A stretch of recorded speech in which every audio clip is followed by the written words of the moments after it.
pour vous dire le plaisir que nous avons à coéditer et à publier, à diffuser des ouvrages qui me semblent être des fondamentaux pour comprendre à la fois le monde d'hier et le monde d'aujourd'hui, notamment les ouvrages sous la direction de Maurice Weiss. C'est le deuxième que j'ai le plaisir de publier depuis que je suis délégué général du CTHS, toujours avec beaucoup de succès.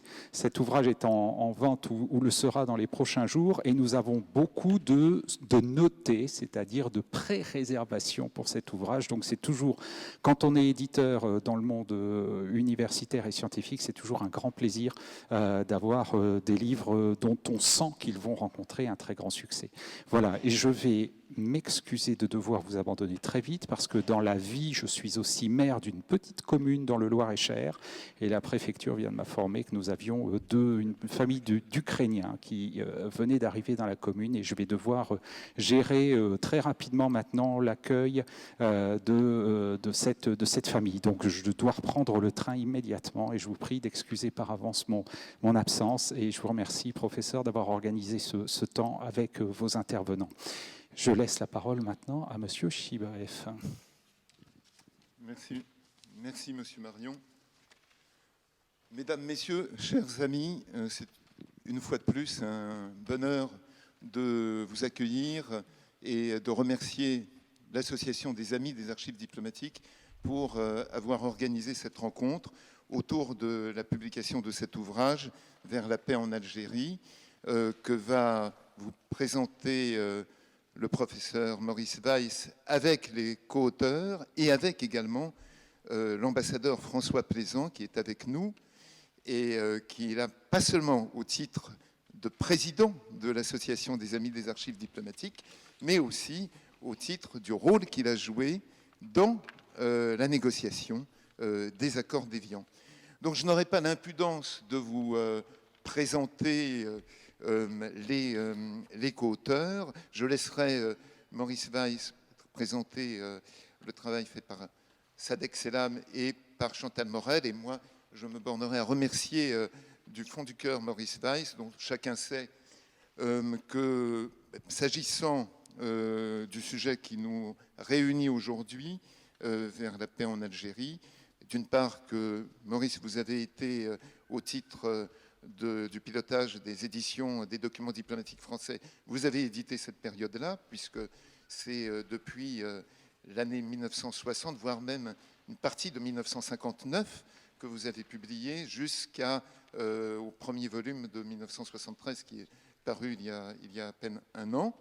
Vous avez également tout récemment publié un ouvrage sur le putsch d'Alger. Tout le monde connaît, bien entendu, votre somme sur la politique étrangère du général de Gaulle. Et là, nous sommes aussi en plein dans notre sujet. Et donc, autour de cet ouvrage, dont c'est mais vous le direz mieux que moi, une édition réactualisée avec des nouveaux textes dont les co-auteurs sont à vos côtés, eh bien, c'est à quelques jours du 60e anniversaire de la signature de ces accords, une belle occasion de vous écouter et d'échanger avec la salle. Je voudrais signaler aussi que nous aurons, dans l'année, nous nous livrons, grâce à l'investissement de Xavier Doriancourt, que je vois derrière son masque, qui est avec nous dans la salle, qui a été à 2 reprises ambassadeur en Algérie, et Jean Mendelssohn se livre à un travail sur la réception de ces accords d'Évian et de l'indépendance algérienne à travers la correspondance diplomatique à travers le monde. Voilà, merci et à vous le ballon, cher Maurice. Merci Nicolas, merci beaucoup pour cette introduction. Merci aussi à Christophe Marion et au CTHS de faciliter ce travail de réédition. Nous sommes très heureux de cette collaboration qui est fructueuse pour les uns et pour les autres. Bien, j'ai un peu de mal parce que généralement je parle debout, j'aime bien parler debout, et là c'est impossible parce que j'ai le projecteur en face de moi et donc je vais devoir m'asseoir, désolé. Et en tout cas, ce que je voudrais dire pour commencer, hier soir, l'éditorial du journal Le Monde posait la question « Sommes-nous en guerre ?» Et la réponse était non, nous ne sommes pas vraiment en guerre, mais il y a des risques.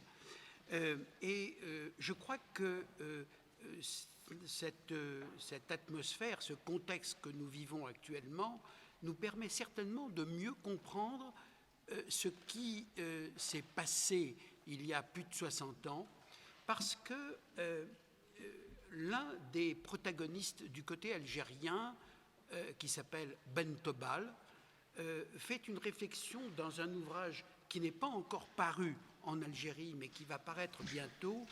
Il dit ceci: c'est très compliqué de sortir d'une guerre, c'est très compliqué de faire la paix. C'était au fond, quand nous avons décidé du 1er novembre 1954, au fond, nous étions quelques-uns à nous décider, mais maintenant, est-ce que nous avons le droit de faire la paix sans demander à la population ce qu'elle en pense? Et par conséquent, je crois que cela pose assez bien cette question, comment faire la paix alors qu'on vient de subir des années et des années de guerre? Et de fait, le cessez-le-feu, comme vous le savez, est effectif le 19 mars, le lundi 19 mars à midi. Et j'ai regardé, j'ai vu dans les archives de Michel Debré des papiers qui sont tout bêtes, mais extraordinairement émouvants. Il y en a plusieurs qui indiquent, de la main de Michel Debré à Jean Morin, le délégué général en Algérie, le cessez-le-feu va avoir lieu. Le cessez-le-feu va avoir lieu dimanche matin. Le cessez-le-feu va avoir lieu dimanche après-midi. Et il y a plusieurs de ces papiers qui sont dans les papiers de Michel Debré et qui prouvent combien tout le monde attendait ce cessez-le-feu. Il y avait une espèce d'attente inquiète et de cessez-le-feu qui apparaît là. Alors, je voudrais, à ce propos, lorsque on sait que le cessez-le-feu est établi le lundi à midi, dans l'après-midi, un éditorialiste du Monde, Robert Escarpi, fait un billet dans lequel il dit qu'elle est jolie, mais qu'elle est pâle. Ainsi, l'Hélène de Troie accueillait-elle la paix sur les remparts de Troie? Au sortir de cette longue guerre, notre paix à nous est plus pâle encore. Elle n'est même plus jolie. Ces interminables mois d'attente ont terni sa fraîcheur et fané sa beauté. Longtemps encore, il nous faudra trembler pour elle.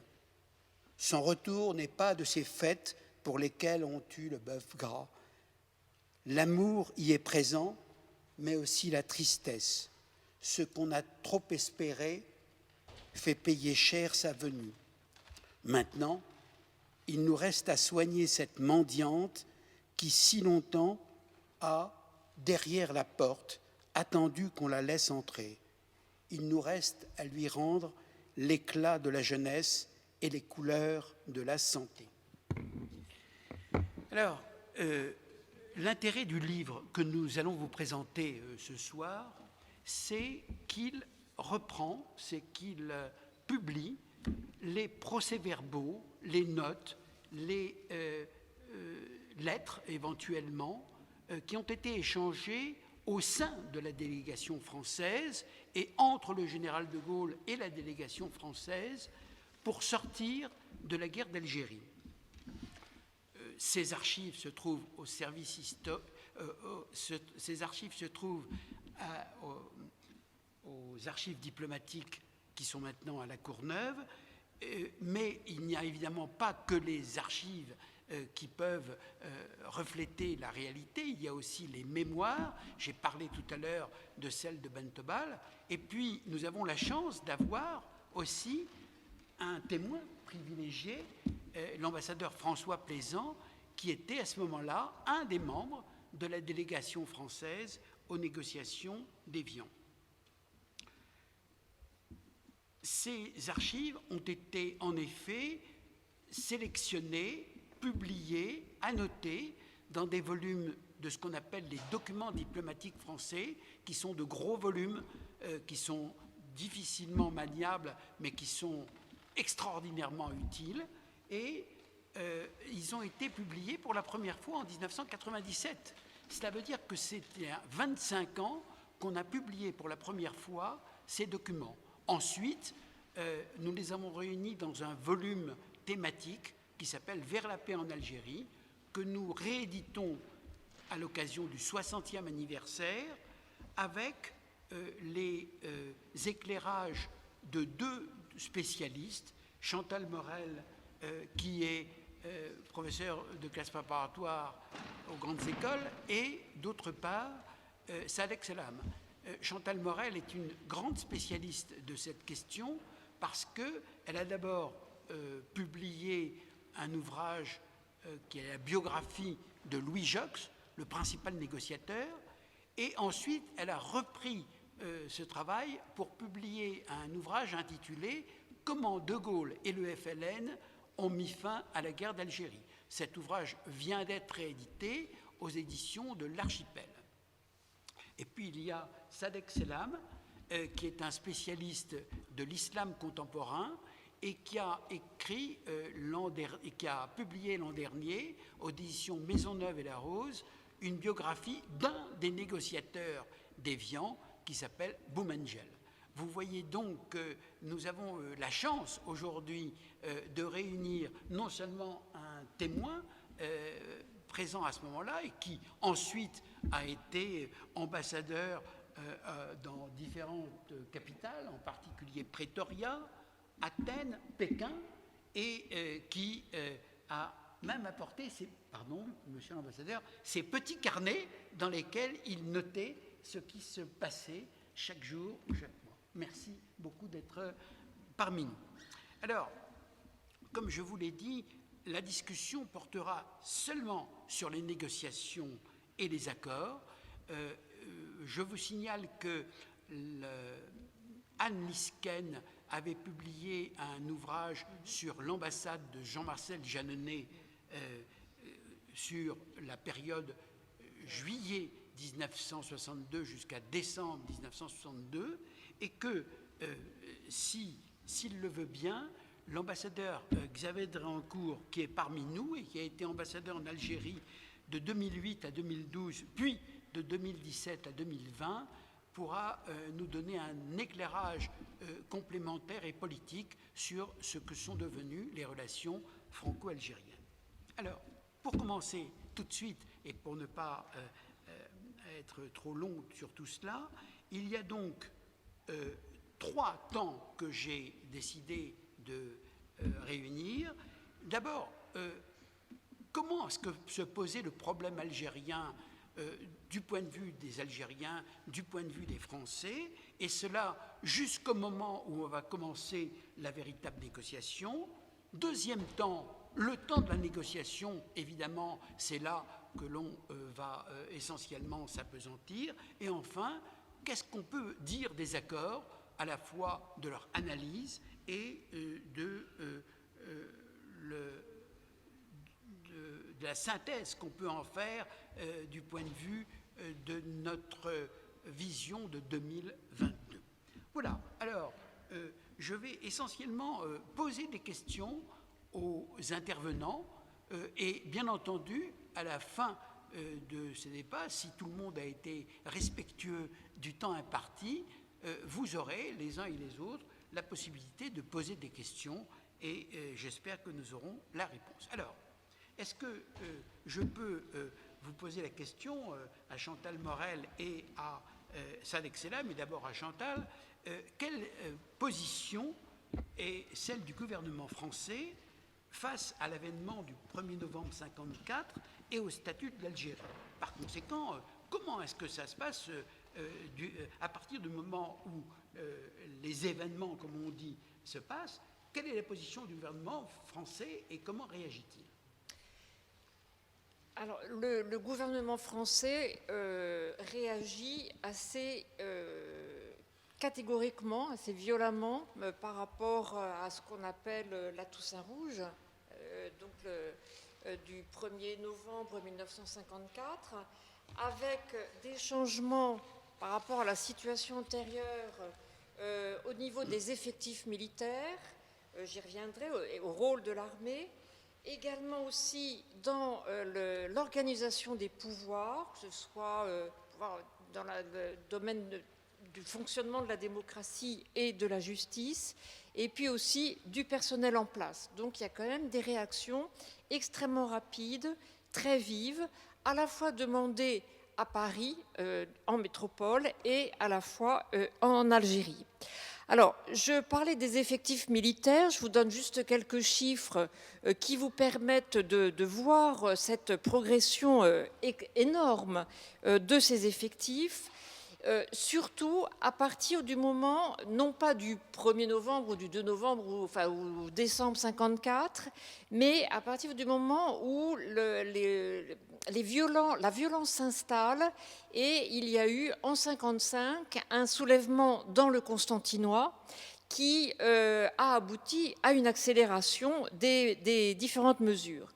Alors, en octobre 54, donc juste à la veille de la Toussaint Rouge, on compte qu'il y a en Algérie à peu près 50 000 hommes. En janvier 55, donc quelques semaines plus tard, il y en a 85 000. En 56, sous l'autorité de Guy Mollet, qui devient président du Conseil, on compte 200 000 hommes. Donc on passe en un an de 85 000 à 200 000, donc ça a largement doublé. Et à la fin de l'année 56, on en est à 400 000 hommes, avec l'appel des soldats du contingent et pas simplement des militaires de carrière. À côté de cette évolution numérique, il y a une transformation, disons, j'allais dire technique, mais avec notamment la création et l'activité de ce que l'on appelle le 5e bureau. Le 5e bureau qui est un bureau d'action psychologique qui va développer son travail auprès des populations, des musulmans qui vont être arrêtés.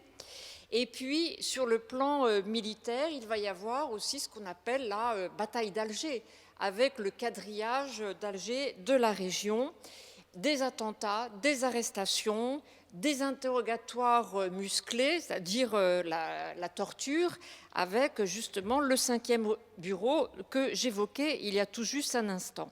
Et donc, et la nécessité aussi d'avoir le soutien de la population, soutien que l'on essaie d'avoir par tous les moyens et tous les moyens de pression.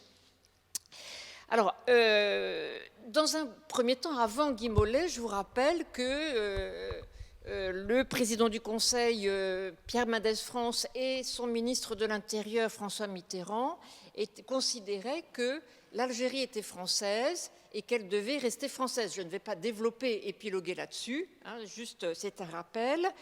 Le représentant du gouvernement en Algérie, au moment qui nous intéresse, donc c'est Robert Lacoste, qui est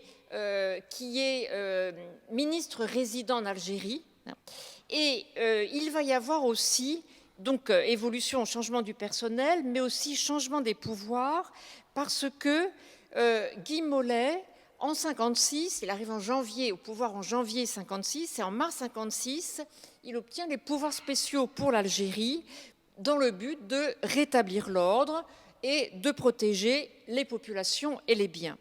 Et ces pouvoirs spéciaux permettent de prendre des décrets en ce qui concerne la justice militaire et qui offrent finalement à l'armée les pleins pouvoirs et qui vont lui permettre d'user de la torture que j'évoquais il y a un instant, notamment.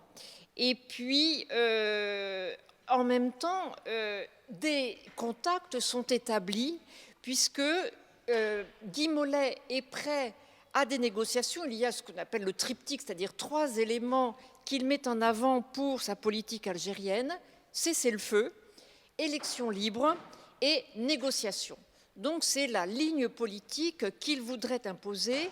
Mais Robert Lacoste, que je vous citais il y a un instant, le ministre résident, est contre des négociations secrètes avec le FLN. Et puis, d'autre part, il y a, dans la même période, en octobre 1956, le détournement de l'avion de chef du FLN avec donc Ben Bella, qui venait du Maroc, qui va jouer un rôle extrêmement négatif à cet égard. Et enfin, avant de laisser la parole à mon voisin, je dirais qu'il y a tout de même des contacts secrets entre émissaires français et FLN, et notamment en 1957 avec l'ethnologue Germaine Tillon, qui a un contact avec Yassef Saadi, qui est le chef du FLN pour la région autonome d'Alger, et qui aimerait pouvoir obtenir la cessation des attentats contre les civils. Mais il se trouve que Saadi a été arrêté par les paras et par les parachutistes, et donc ce contact a été un échec. Donc on en est là, si vous voulez, à la veille de Sakiet Sidi Youssef, donc l'attentat sur un village tunisien au nom du droit de suite, et le retour du général dont il sera question tout à l'heure. Merci beaucoup. Alors, Sadek Selam, il faut nous dire en 3 mots, le 1er novembre 1954, la Soumam et les premières négociations. Qu'est-ce qu'il en est de votre côté? Alors, du côté français, c'est sûr, c'est l'option militaire qui a été choisie dès le début. Donc, les déclarations martiales du ministre de l'Intérieur à l'époque. Mais on sait maintenant que Mendes France a essayé d'avoir des contacts avec ce qu'on appelle les novembristes en Algérie. Les novembristes, ce sont des débris de l'organisation spéciale qui avait été démantelée en 50-51, et puis les gens qui ont créé le CRUA, et qui étaient vraiment une poignée, et qui ont décidé le 1er novembre sans consulter les autres. Du moins, ils ont consulté Messali et les centralistes. Messali était contre. Il voulait sa propre ALN à lui. Les centralistes ont dit c'est pas le moment. Il faut préparer. Et donc, ce sont des gens qui se sont jetés à l'eau pour apprendre à nager. Mais ils ont fait boule de neige. Et d'après les confidences, je suppose que c'est le plus proche collaborateur de Mendes qui s'appelait Georges Boris, Robert Barra, etc. Mendes, dès le début, a voulu prendre des contacts avec ce que le général de Gaulle appellera ceux d'en face. Et c'est la raison pour laquelle, quand Mendes reviendra dans le gouvernement Guy Mollet, au moins le FLN d'Alger lui faisait une grande confiance. Ils ont accepté des va-et-vient, des émissaires de l'époque qui étaient très nombreux, parmi lesquels André Mondouze, Farès, Abderrahmane Farès, l'ancien président de l'Assemblée algérienne. Et avant ça, il y a eu le ralliement des centralistes. Parce que les centralistes, c'est les membres du comité central qui n'étaient pas pour déclenchement de l'insurrection, et que le gouvernement Mendes France a fait arrêter alors qu'il n'était pas du tout dans le coup. Et c'est sur les conseils de Vincent Monteil, qui était dans le cabinet de Soustelle, qu'ils ont été libérés en mai 1955. Et ils ont tous rejoint le FLN, et ça a coïncidé avec l'arrivée d'Aban Ramzan à Alger. Et c'est à ce moment-là que Ben Bella a été invité à les rencontrer à San Remo, une ville en Italie. Donc ça se passait juste après, peut-être début juin. Et donc il a reçu une délégation de ce qu'on appelle les centralistes, avec Ben Khadda, Temam, qui sera financier après, et Salah Louanchi, chef de la Fédération de France après.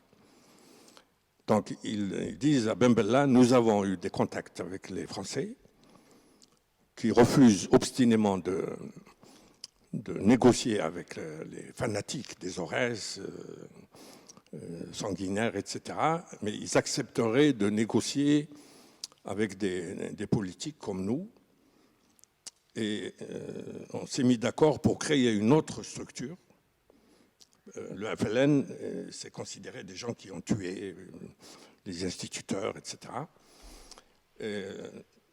Et vous, Ben Bella, vous avez l'image de chef de l'ALN, mais on vous acceptera dans cette nouvelle structure. Ça, c'est Ben Bella qui a révélé ça très tardivement et qui montre que l'avancée des contacts avec le gouvernement Edgar Faure. On est en juin. Non.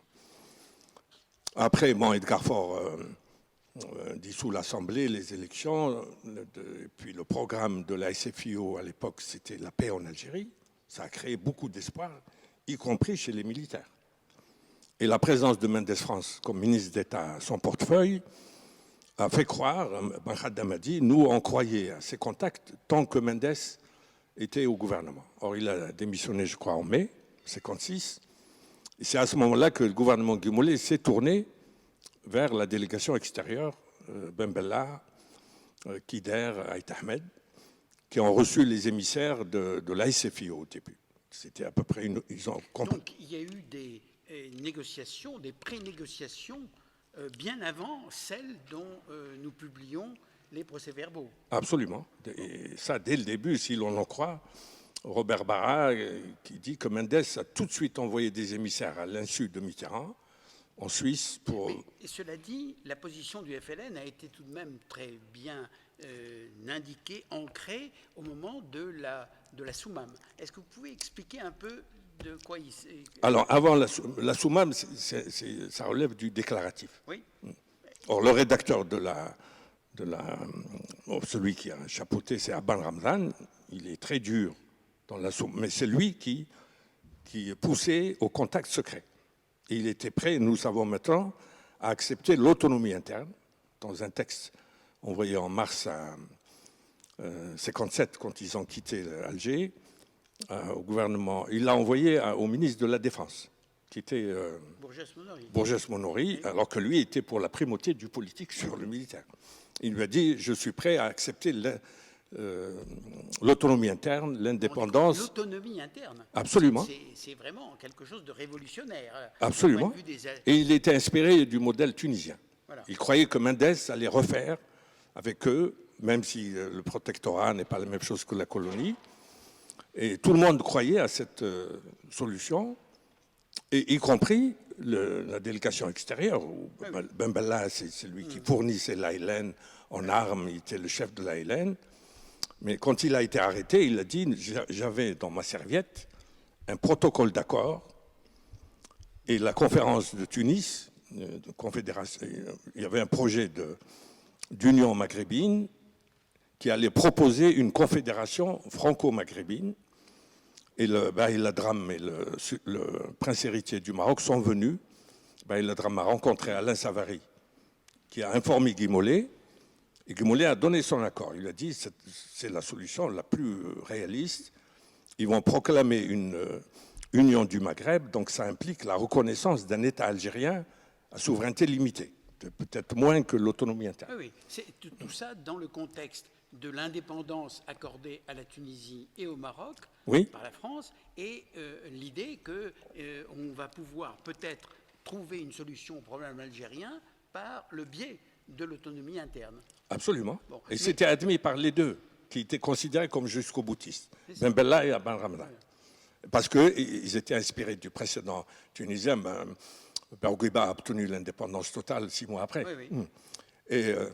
mais Ben Bella, il donne des détails. Il a dit il restait un point à négocier, c'est la présence de l'étoile et du croissant dans le drapeau tricolore. Oui. Ils allaient s'inspirer du Commonwealth, etc. Alors, on a besoin de votre éclairage sur 2 points, là, maintenant, avant de passer à autre chose. Oui. Premièrement, est-ce que vous avez dit la Soumam, c'est purement déclaratoire ? Oui et non, parce qu'on s'y réfère beaucoup par la suite. C'est pour ça que je voulais que vous en parliez. Et puis d'autre part, l'arraisonnement de l'avion de Ben Bella, quelles conséquences pour la suite? Ça a saboté tout le plan de paix. Vous savez, on a un témoignage de quelqu'un qui était au Maroc, qui a rencontré Ben Bella le 21 octobre, à Tanger. Et ben, les 5 ou les 4, parce qu'il n'y avait pas l'Ashraf, se faisaient photographier. Et ce militant du Maroc est venu lui dire, écoutez, l'armée française est encore là, avec un fusil à lunettes, on peut vous abattre. Il lui a dit, non, dans quelques jours, on va être à la rue d'Isly. Il lui a donné les détails. Il a dit, on a un protocole d'accord. Mais quand il y a eu l'arraisonnement, c'est l'Orio qui est venu avec son état-major à Bouzaréa le 23 octobre, demander à Ben Bella de négocier un cessez-le-feu. Et Ben Bella lui a dit, mais on a négocié avec les civils. Il lui a dit, ce sont des traîtres, c'est avec nous qu'il faut négocier. Donc il était grisé par les pouvoirs spéciaux, c'est les militaires qui étaient à bord. Et là, Ben Bella lui a dit, dans ce cas-là, on va vous désigner quelques chefs de wilaya pour négocier avec vous. Vous êtes des militaires, vous négocierez avec des militaires. Mais malgré ce arrêt des négociations, Abd al-Ramadan relançait les émissaires. Jusqu'à ce qu'il quitte, je crois que c'est Vincent Monteil qui n'était plus, mais il continuait à transmettre les messages, où cette lettre est sortie dans un livre tout à fait passé inaperçu à Toulouse, une petite biographie de Bourges Mounori.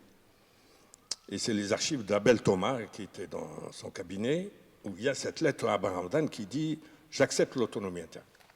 Bon, alors, si je comprends bien ce que vous voulez expliquer, c'est qu'avant 1958, c'est-à-dire avant le retour au pouvoir du général de Gaulle, il y a non seulement des négociations qui sont, en tout cas des conversations, mais également il y a des solutions qui sont avancées, mais qui échouent toutes les unes après les autres. Parce que le camp français était divisé. Voilà. On a parlé de Robert Lacoste qui était contre. Oui. Il sabotait. Par exemple, Robert Lacoste décrit Boumengel comme un homme très dangereux, parce que Boumengel venait avec Farès à Matignon transmettre le message d'Abd al-Ramadan chez Alduy, qui était, je crois, chef de cabinet de Bourges. Il était au courant quand il venait à Paris une fois par mois ou par semaine, mais à Alger, il sabotait. Et il a saboté la mission la plus importante de juillet 57 de Goéo Brissonnière, qui a été mandaté avec un cachet de Bouloche, qui était à Matignon, et lui était dans le cabinet de Christian Pinault aux affaires étrangères. Et moi, je crois qu'il vit toujours à Meudon, je l'ai vu il y a 2 ans et demi. Il est resté, mais il a écrit tout un livre, Mission secrète pour la paix en Algérie, et lui, jeune avocat ou énarque, il y croyait. Mais il était vraiment sidéré par le nombre d'embûches qui ont commencé à Alger quand il a été reçu par Lacoste. Alors, si vous permettez, je vais demander à l'ambassadeur François Plaisant, à partir de quand entrez-vous dans la carrière, monsieur l'ambassadeur? Est-ce que vous y êtes avant 1961? Et est-ce que vous vous rappelez quelle était l'attitude, la politique, les options au Quai d'Orsay vis-à-vis du problème algérien? Écoutez, en fait, à ce moment-là, je ne suis pas très bien placé pour connaître les choses du point de vue algérien, parce que je suis moi-même entré dans la carrière diplomatique en 1954 et j'ai commencé de façon très indirecte à l'époque. Enfin, je devrais dire pour commencer qu'il se trouve sans doute par suite des circonstances de l'époque que les événements de ma propre carrière personnelle se sont trouvés coïncider avec des tournants de plus ou moins dans les affaires algériennes. Donc, à cette époque initiale, je n'avais aucune raison particulière. Je note cependant, je me rappelle maintenant, comme j'ai revu, comme vous voyez, mes propres carnets de l'époque, que dès ces années 50, n'est-ce pas, nous recevions un enseignement, j'entends à l'ENA, où le problème algérien n'était pas posé, justement. Pardon. il n'y en avait pas, mais où certainement on s'intéressait beaucoup à ce qui était à l'époque l'Empire, n'est-ce pas? Et toute l'éducation, la formation que nous recevions reposait sur l'idée que la France avait retrouvé un rôle considérable, un rôle mondial, parce qu'elle avait autour d'elle, elle avait encore appuyé autour d'elle un relais d'influence qui était justement cet empire colonial. Alors, cela est très, très bref. Simplement, ce que je vais dire maintenant, je suis donc entré dans la carrière diplomatique en 1954 et à l'époque, on faisait 1 an et demi, puis ça a très vite fait 2 ans, et 2 ans et demi de service militaire, n'est-ce pas? Et il se trouve que ce moment de service militaire a coïncidé avec la découverte ou la redécouverte par les états-majors français des aspects, tranchons le mot, psychologiques de la guerre. Et je ne me retiendrai pas de dire pour le plaisir que, sans chercher bien loin, on trouve tout ça dans Thucydide. Hein. Il faut toujours partir de là. Et donc, on voit à ce moment-là que l'armée s'intéresse à ces aspects moraux, disons, psychologiques, et elle constitue, elle crée juste à ce moment des bureaux psychologiques. Le 5e bureau. Qui portent, mais à l'époque il n'y avait pas de numéro, ouais. N'est-ce pas? Et ça s'appelait franchement bureau psychologique. Ouais. Et quelques camarades et moi, on nous dit, bon, ben vous êtes bon pour aller dans un bureau psychologique. Mais vous-même, est-ce que vous avez fait un stage en Algérie? Alors moi, j'ai fait un stage en Algérie. J'ai passé, en fait, toute l'année 60, enfin toute l'année 60 en Algérie, parce qu'à ce moment-là, tous les élèves sortant de l'ENA étaient appelés à servir 1 an en Algérie. C'était pour... parce qu'on n'appelle pas d'explication, c'est tout à fait naturel.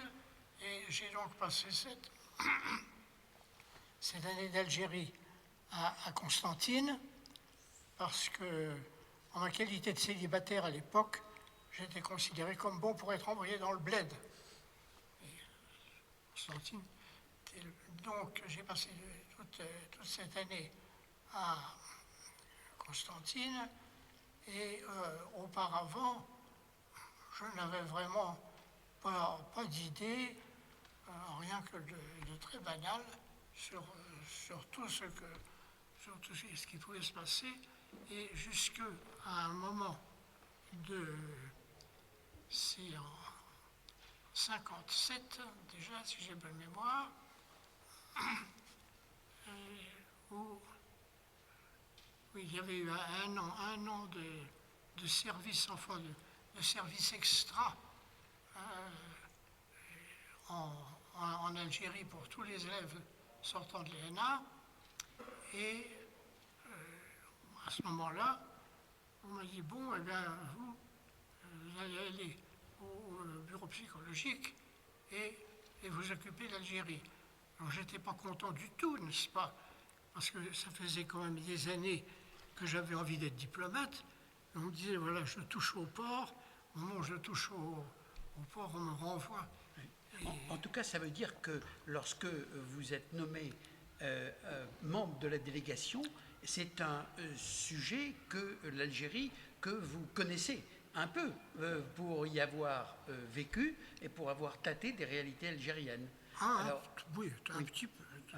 Alors, nous allons passer maintenant à la deuxième partie, c'est-à-dire la partie des négociations proprement dites, et je vais demander à Sadek Selam de nous parler de la façon dont la négociation s'est nouée du côté algérien, et après je demanderai à Chantal Morel de faire la même chose du côté français. Alors, vous avez là la carte de l'Algérie. Allez-y, si vous... Alors, après toutes ces nombreuses occasions manquées, l'arrivée du général de Gaulle a été suivie immédiatement par des envois d'émissaires tous azimuts, et dans le plus grand secret, où le général de Gaulle transmet à ceux d'en face son intention de régler le problème politiquement.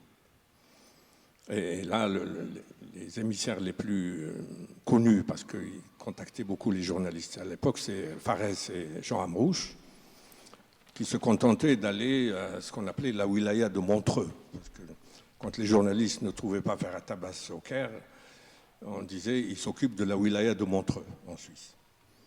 Donc Abbas, il a dit moi j'ai rejoint le FLN pour trouver une solution négociée, maintenant qu'il y a un pouvoir fort, etc., on va y arriver. Mais ça a suscité la suspicion de ses pairs, du GPRA, parce que le GPRA venait d'être créé juste avant un mois avant la proposition de paix des Braves, qui a été un échec. Et Abbas reconnaît qu'ils ont été trop rapides à refuser cette paix. Il a dit « Nous nous sommes déterminés en fonction des réactions de la presse française qui a assimilé ça à une reddition. » Mais en relisant le discours du général de Gaulle de près, ça n'en était pas une.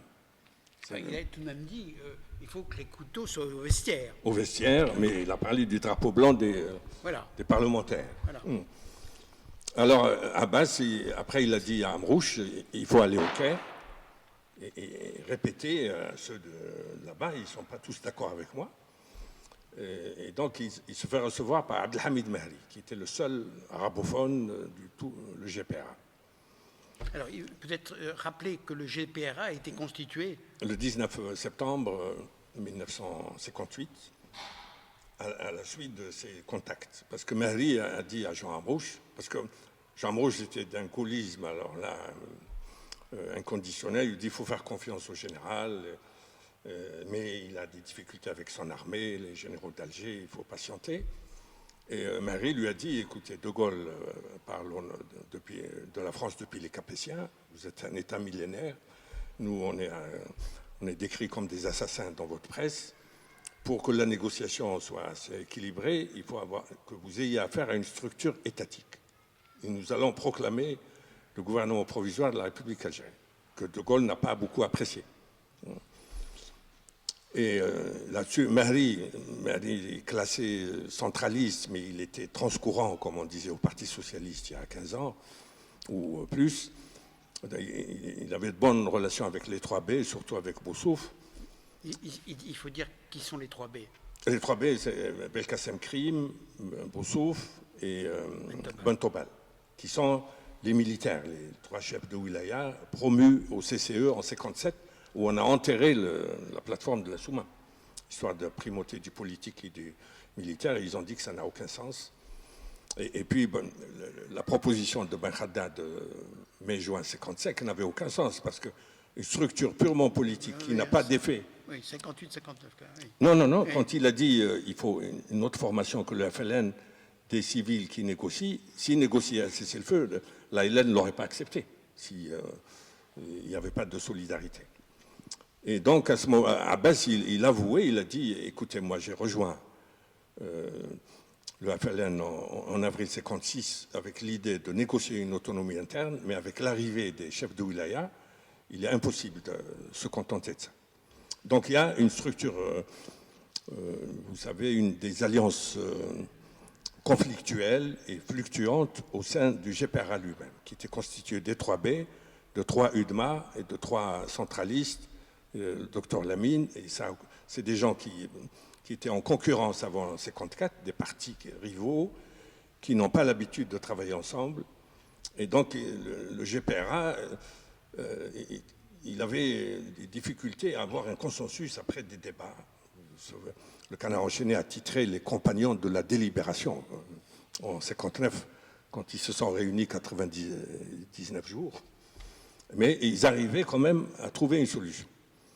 Et après, si vous voulez, le GPRA, malgré les autres clivages, se partageait en ministres qui faisaient confiance au général de Gaulle et ceux qui ne lui faisaient pas confiance.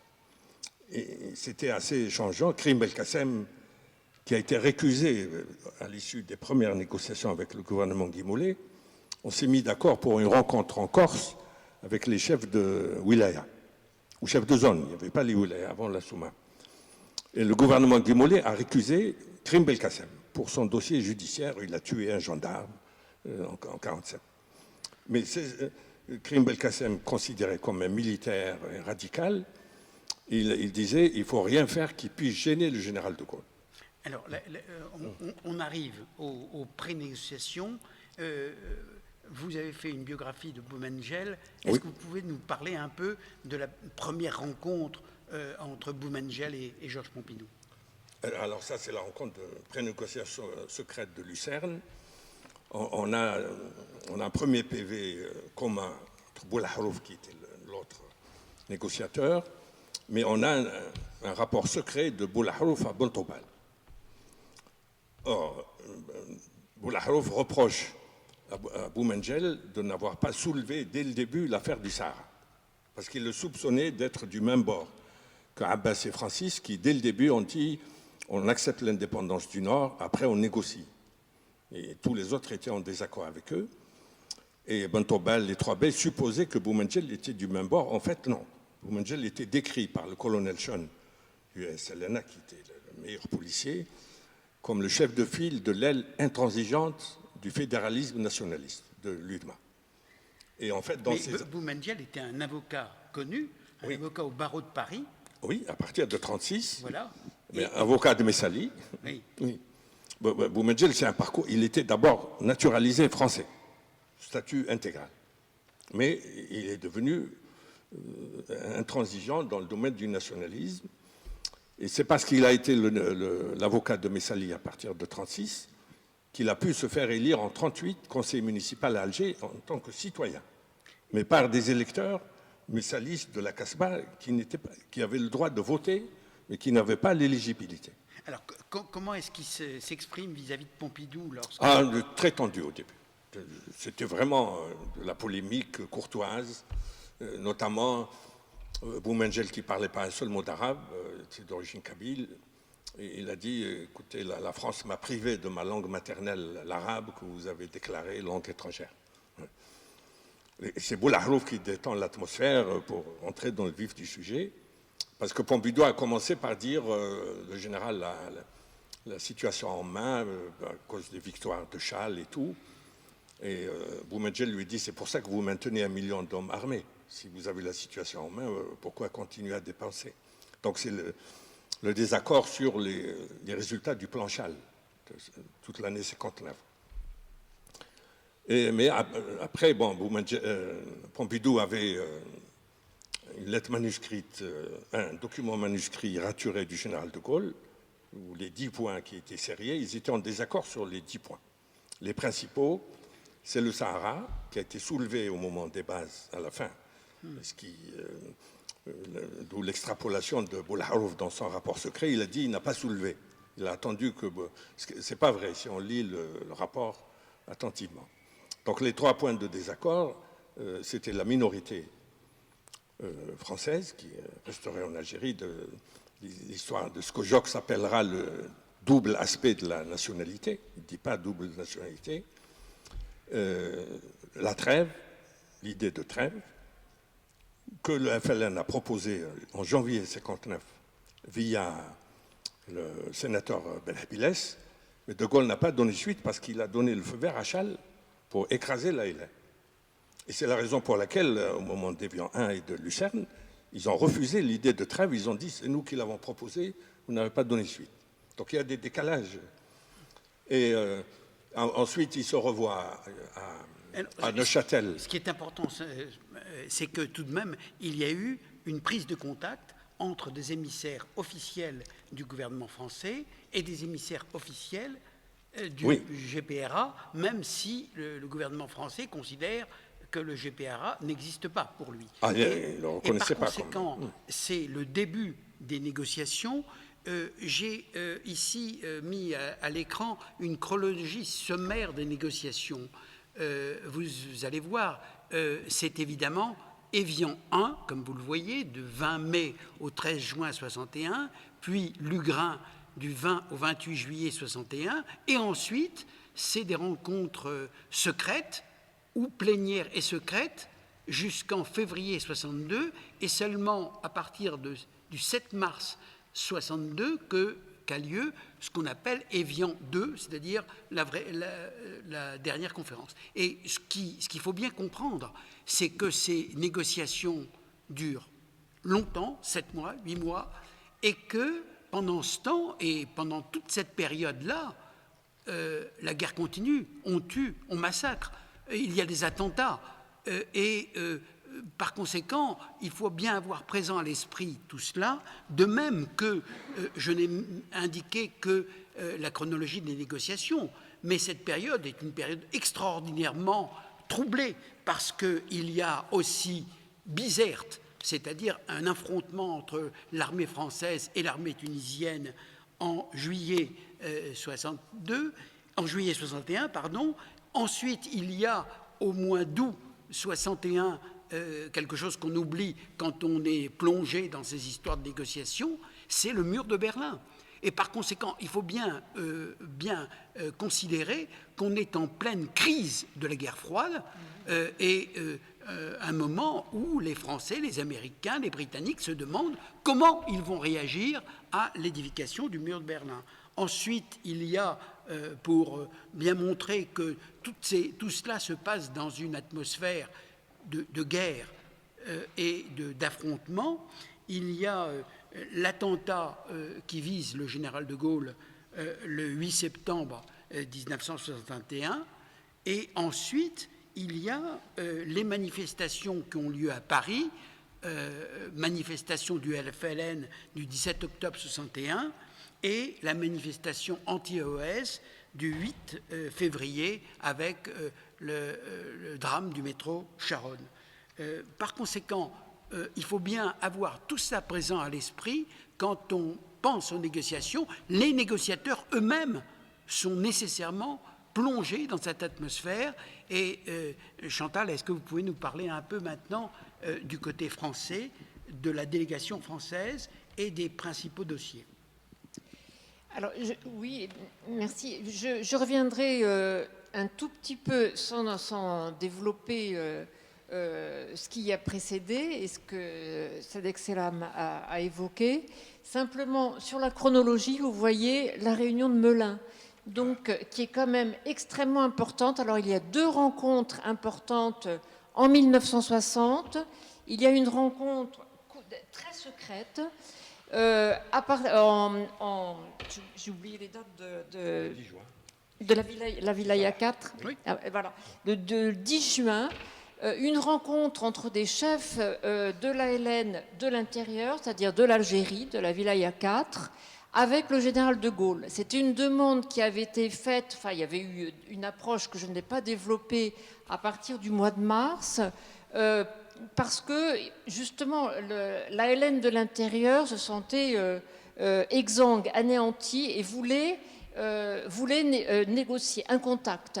Et de Gaulle, par l'intermédiaire de Bernard Tricot, a accepté de rencontrer ces chefs de la Wilaya 4. Dans le plus grand secret, ça va sans dire. Il était prévu que ces chefs militaires aillent à l'Élysée, se rendent à l'Élysée, ce qui s'est fait, sans qu'on les fouille pour savoir, parce qu'ils auraient très bien pu arriver dans le bureau du général de Gaulle et lui tirer dessus. Bon, ils n'ont pas été fouillés. Il y a eu, évidemment, il y avait des angoisses terribles, etc. Mais une compréhension, une confiance mutuelle qui était très importante. Simplement, De Gaulle leur a dit qu'ils auraient des laissez-passer pour pouvoir tenter de convaincre en Algérie de la cessation des combats. Et en même temps, il leur a dit qu'il y avait une rencontre qui était prévue quelques jours plus tard, donc à Melun, entre le 25 et le 29 juin, entre des délégués du FLN et des délégués du gouvernement, pour essayer de voir dans quelle mesure on pourrait prévoir, organiser une rencontre à l'échelon gouvernemental. Alors, je rappelais cela, bon, ça a été un échec, mais je rappelais cela pour vous dire pourquoi la première rencontre a eu lieu à Évian. Les délégués du FLN ne voulaient pas de rencontres, enfin de nouveaux Melun, c'est-à-dire qu'à Melun, ils se sont sentis complètement enfermés et ne voulaient pas être à l'intérieur du pays.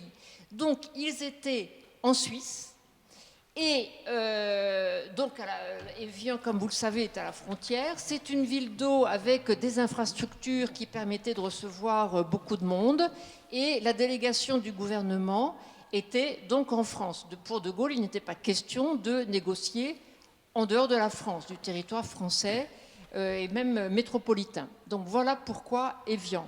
Alors, la composition de la délégation française, d'abord cette délégation est conduite par Louis Joxe, qui est ministre d'État chargé des affaires algériennes depuis novembre 1960. Si De Gaulle d'ailleurs a choisi un diplomate pour être ministre des Affaires algériennes, ça n'est pas pour rien, hein, soit dit en passant. Et c'est une délégation qui est constituée d'une dizaine de personnes, des membres de son cabinet, 2 diplomates, Bruno Deleuze et Vincent Labouré, et également Claude Chaillet, hein, donc 3 diplomates, excusez-moi, des militaires, donc vous avez le général de Camas, et puis notamment, et puis des hauts fonctionnaires. Alors il y a bien sûr Bernard Tricot qui est conseiller d'État, mais qui est, si vous voulez, l'œil de l'Élysée à ce moment-là, en matière d'affaires algériennes, et il y a donc d'autres conseillers d'État comme Roland Cadet. Je ne vais pas tous vous les nommer, tous vous les présenter, mais ce qu'il faut savoir, c'est que ces gens-là ont travaillé de très près, vraiment de très près, tous les dossiers, non seulement le Sahara dont on a parlé, non seulement la question de la minorité et de la nationalité qui ont été évoquées, mais des biens acquis, etc. Donc il y a des dossiers extrêmement rigoureux, très travaillés, très solides, qui vont en quelque sorte un peu gêner d'emblée la délégation du FLN qui se sent intellectuellement inférieure. Enfin, il y a une espèce de complexe d'infériorité de cette délégation, ce qu'on retrouve dans les archives, ce que l'on retrouve dans les souvenirs, notamment de Reda Malek, qui était dans les différentes rencontres, pour voir j'insiste sur ce déséquilibre dans la préparation. Simplement, il y a une confiance qui s'installe, je ne dirais pas de complicité, bien sûr que non, mais une confiance qui s'installe. Et même si les négociations sont extrêmement dures, et on le voit en lisant l'ensemble des verbatims qui sont justement publiés, c'est qu'on a l'impression parfois qu'une question est épuisée, on est allé au bout, mais on se rend compte à la séance suivante que non, pas du tout, il faut recommencer. C'est un travail permanent, récurrent, de très longue haleine. Vous permettez, Chantal, une seconde? Oui. Je voudrais simplement lire ce que j'ai choisi de montrer. C'est la 9e séance, le mardi 6 juin, et Louis Joxe prend la parole à 14h. Je voudrais en quelques mots évoquer les circonstances dans lesquelles nous travaillons. Elles sont préoccupantes et même troublantes. Voilà 15 jours que nous discutons de l'Algérie et de la paix. Il n'y a pas eu arrêt des combats ni des attentats, mais au contraire une augmentation de leur nombre et une aggravation de leur caractère. Ceci est plus que préoccupant, car au moment des entretiens, etc., je sais que les attentats avaient connu une diminution sensible. Et ensuite, Louis Jox reprend lors de la 13e séance. Monsieur Jox, nous avons entendu la dernière fois un exposé de votre délégation et il nous est apparu tout à fait négatif. Nous vous avons répondu, avez-vous quelque chose à ajouter aujourd'hui? Crime, Belkacem, nous avons répondu à 2 de vos questions, nous n'avons plus rien à ajouter. Et Jox, voici 3 semaines que nous nous réunissons, nous ne sommes pas à considérer qu'en 3 semaines, il est possible de régler un problème de l'ampleur de celui qui nous occupe, puisqu'il porte sur le rétablissement de la paix. C'est exactement ce que vous disiez, c'est-à-dire que les négociations évoluent extrêmement lentement. Voilà, oui, elles évoluent lentement avec des allers-retours. Et quand j'insistais sur le rôle des hauts fonctionnaires, ils ont un discours extrêmement juridique, très attaché à la loi, au droit, ce qui n'est pas du tout le cas de l'autre délégation. Bon, dans les comptes rendus, on lit que Louis Jox dit qu'ils utilisent la phraséologie révolutionnaire, et donc on n'est pas au même niveau. Ce ne sont pas du tout les 2 mêmes discours qui s'affrontent. Donc il est effectivement difficile de s'entendre. Bon, je ne vais pas tout développer, mais je vais laisser peut-être la parole à mon voisin. Oui, mais vous vouliez dire quelque chose à propos des pré-négociations. Oui, oui. Allez-y. Oui, je vous permettez très rapidement.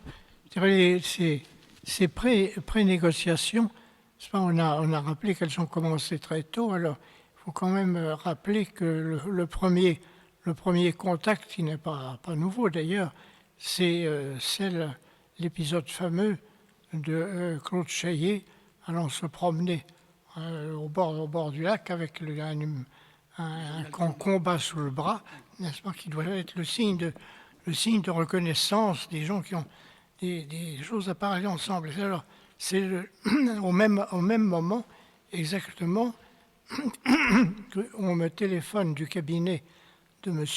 Jox, je pourrais citer des noms à ce moment-là. C'est-à-dire c'est début 61. Oh, même bien avant.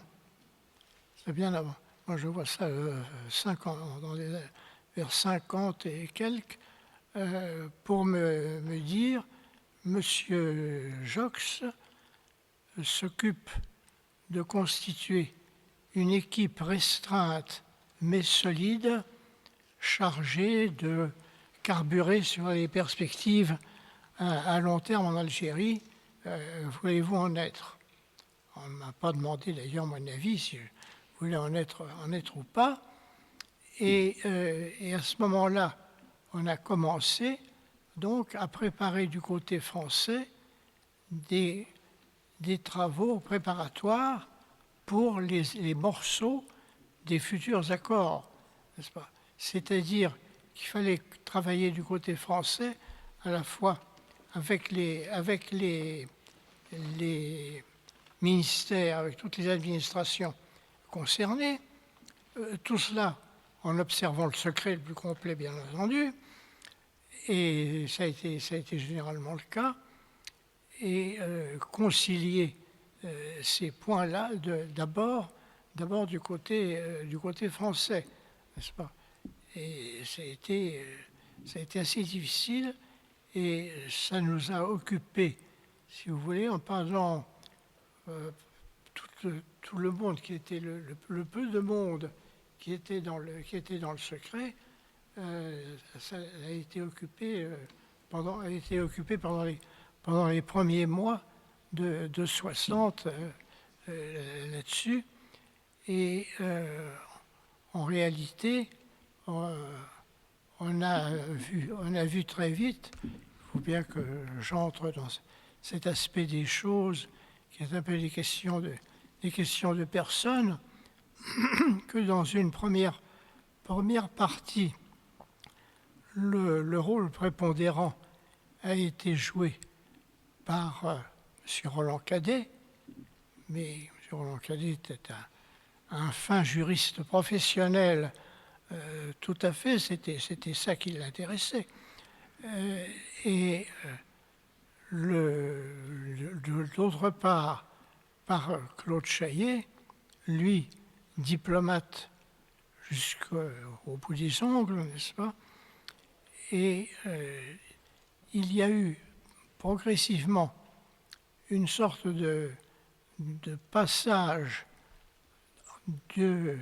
dans la nature des fonctionnaires, du moins, qui s'en occupaient, et ça allait jusqu'à un niveau très haut, allant progressivement, en gros, du Conseil d'État vers le Quai d'Orsay, avec l'arrivée, ou plutôt l'apparition là-dedans de Bruno Deleuze, n'est-ce pas, qui a joué un rôle considérable, comme on sait, et des gens qu'il choisissait pour s'en occuper avec lui. Et c'est comme ça que j'ai été d'ailleurs amené à connaître ces choses de si près. Voilà ce que je pourrais dire très rapidement.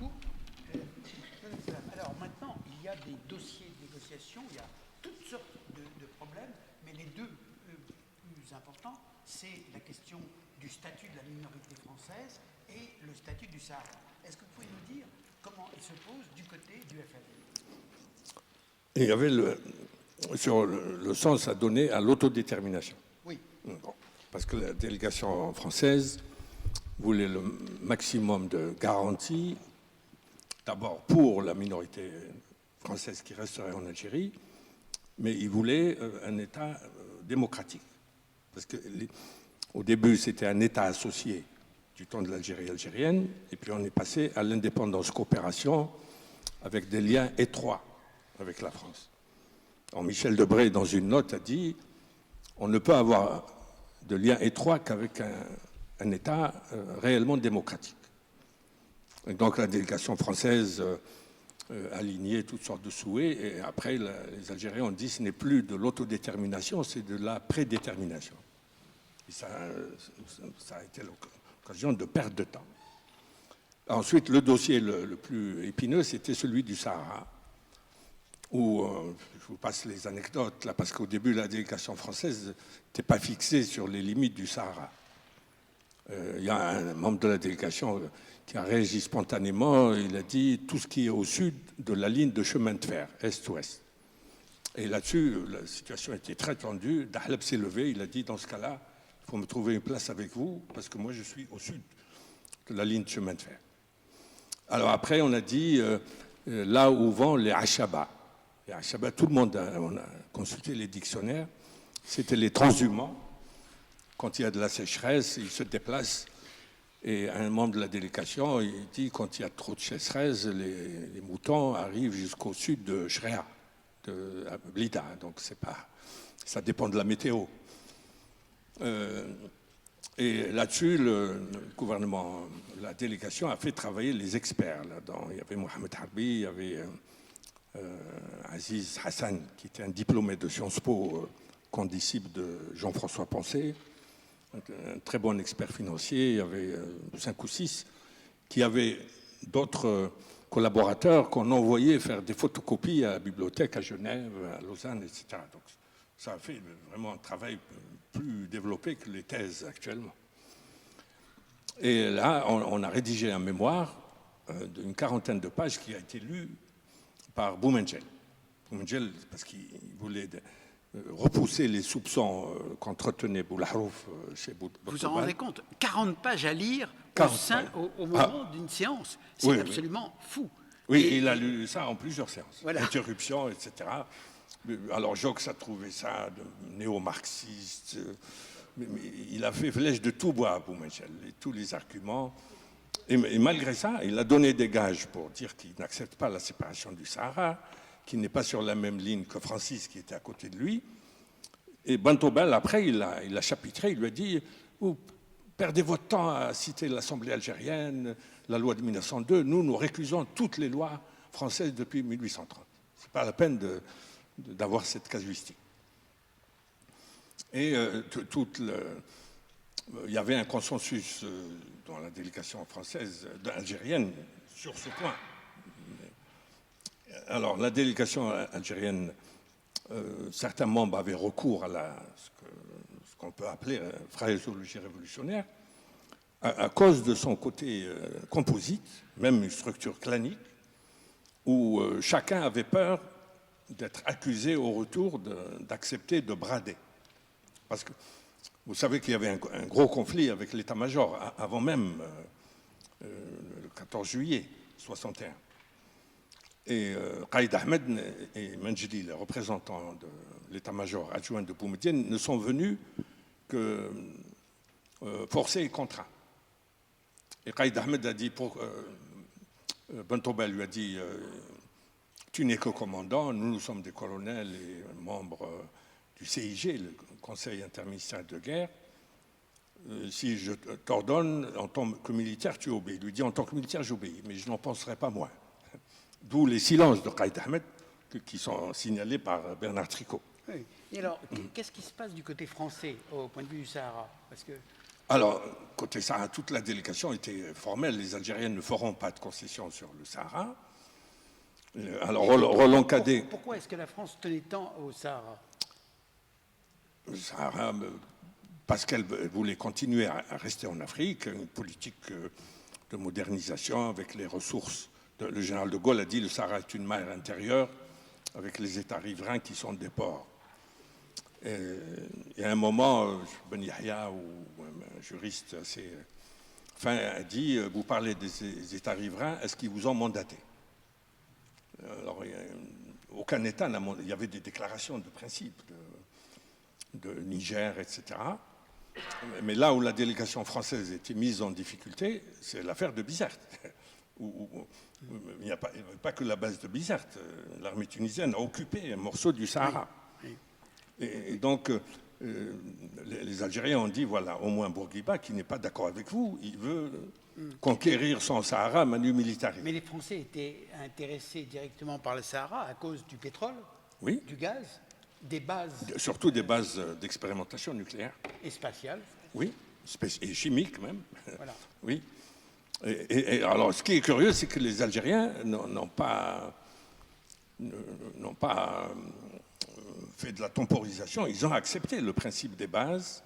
Alors, la première proposition de Jox, c'était 99 ans, le bail, en fait. Après, à partir du moment où ils acceptaient le principe des bases, on a négocié jusqu'à 15 ans. Après, alors, si vous voulez, après, il y a eu beaucoup plus de réalisme, on progressait. Parce que les 3 semaines d'Évian, c'était une suite de monologues. Il n'y avait pas on ne répondait pas aux propositions de l'autre. On a appris à écouter l'autre. Et je pense qu'il y avait un côté pédagogique dans Évian 1, si l'on en croit une note très étonnante, transmise par Farès à la délégation algérienne le 11 mai, donc 9 jours avant, où le grand chef de cabinet de Jox, leur dit le général de Gaulle a ordonné à Jox d'interrompre un moment. Interruption, mais pas de rupture. Donc c'était pour d'abord préparer l'opinion, parce que de Gaulle il cohabitait avec Debré sur cette affaire-là. Il fallait des commentaires de presse, etc. Alors, après, au moment des interruptions, il y avait des échanges de notes entre Ben Yahya et Deleuze notamment, puis Dahlab, Jox. Ce sont les échanges de notes. L'évolution de la négociation qui, au début, est une négociation qui tourne en rond parce que chacun avance ses arguments et que, évidemment, à partir des rencontres secrètes des Rousses et, grosso modo, à l'automne 1961 et début 62, les choses deviennent beaucoup plus concrètes et on avance des notes qui permettent aux uns et aux autres de préciser leur position. Oui. Alors, quand j'ai parlé de Qaïd Ahmed, il y a un point important. Qaïd Ahmed a dit tous les officiers politiques d'Oujda disent dans les cafés avec les journalistes marocains, négocier, c'est trahir. Donc il y avait une mentalité. Bon, l'ALN n'était pas représentée par les types d'Oujda, mais il y avait dans l'ALN, depuis le début, où on assimilait la négociation et les compromis à une trahison.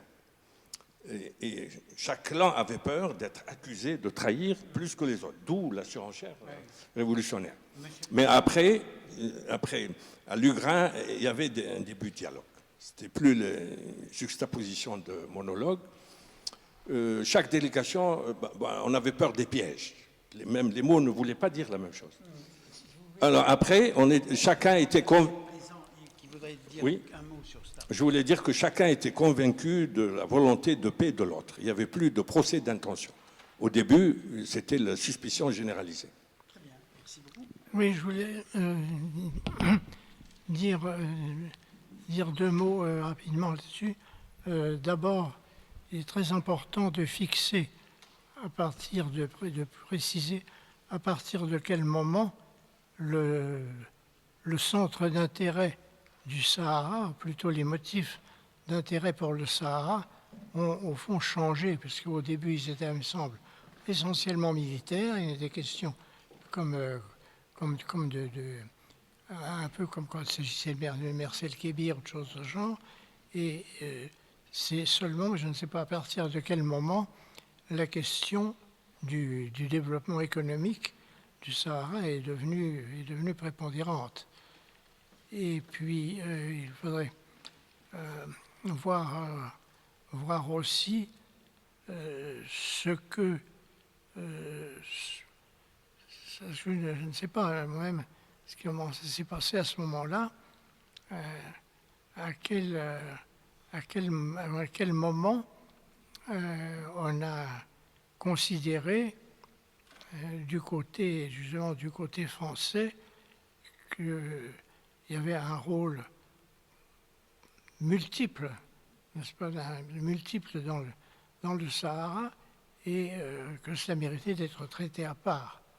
Voilà, très sommairement. Chantal, est-ce que vous pouvez nous parler de l'autre grand dossier, c'est-à-dire la question de la minorité française?